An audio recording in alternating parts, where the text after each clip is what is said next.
Plove riba koje žive u podmorju pučinskih otoka i hridi privlače još jednu posebnu životinju. Dobrog dupina.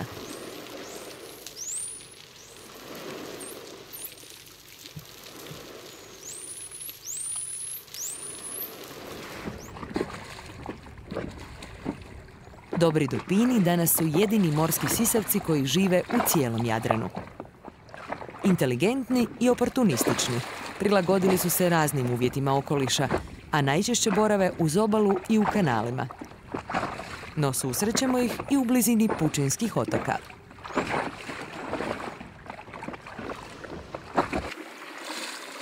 Dobri dupini u moru oko Visa borave cijelu godinu. Odrasle životinje u manjim skupinama kruže ovim područjem u potrazi za plijenom. Dok love, urani traju oko 4 minute, premda pod more mogu ostati i duže od 7 minuta. Duge urane rade odrasle životinje koje plivaju same ili u malim skupinama bez mladunaca. Skupine veće od ove su rijetke, jer plijena koji uglavnom love na morskom dnu nema dovoljno. Najveći broj mladunaca koti se tijekom proljeća i ljeti. Tada je more toplije, pa je malim dupinima lakše sačuvati toplinu. U ovoj skupini od 10-ak dupina nalaze se ženke i mladunci. Skupine u kojima su novorođeni mladunci obično su veće, jer je tako lakše osigurati njihovu sigurnost.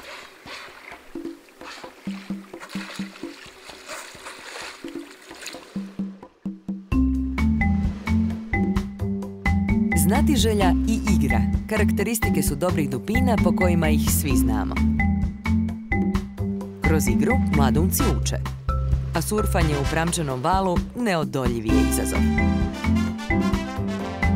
Najčešće surfaju mlade životinje, iako povremeno i cijela skupina prilazi pramcu. Prateći brod igraju se ponekad i duže od 15 minuta. Ako je skupina u lovu, mladunci za igru nemaju puno vremena. Zvižduk majke jasan je poziv da je vrijeme za nastavak potrage za hranom.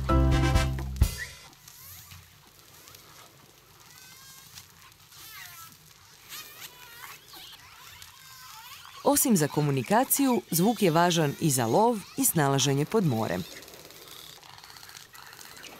U tamnim i mračnim dubinama dupini se koriste eholokacijom.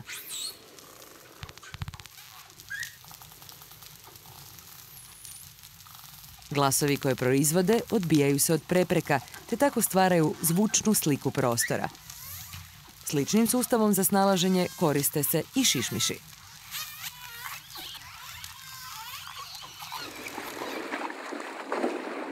Prilikom susreta dviju skupina dupina nastupa veselje. Skokovi od 6 i više metara uvis tada nisu rijetkost.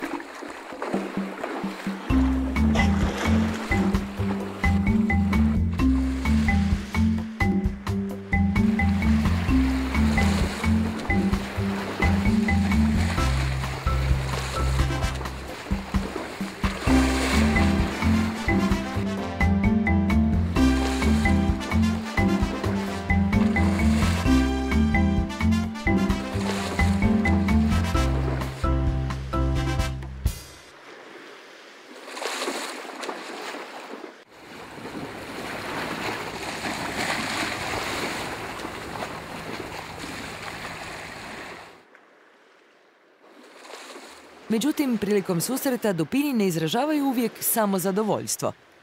Udarci repom, snažni ugrizi, udarci kljunom i slično način su odmjeravanja snage u vrijeme parenja ili prilikom utvrđivanja hijerarhije u skupini. Takvi događaji iziskuju ogromnu snagu i energiju i stoga ne traju dugo.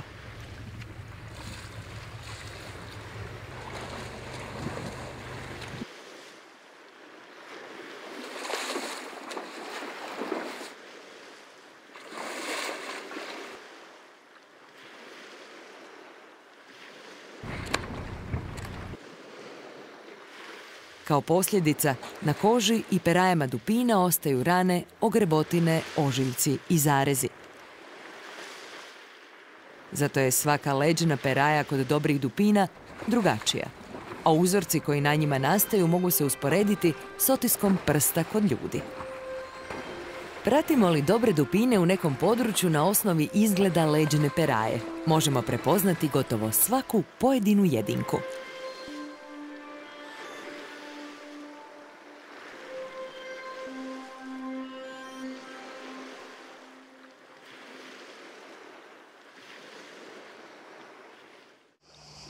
Početak je ljeta.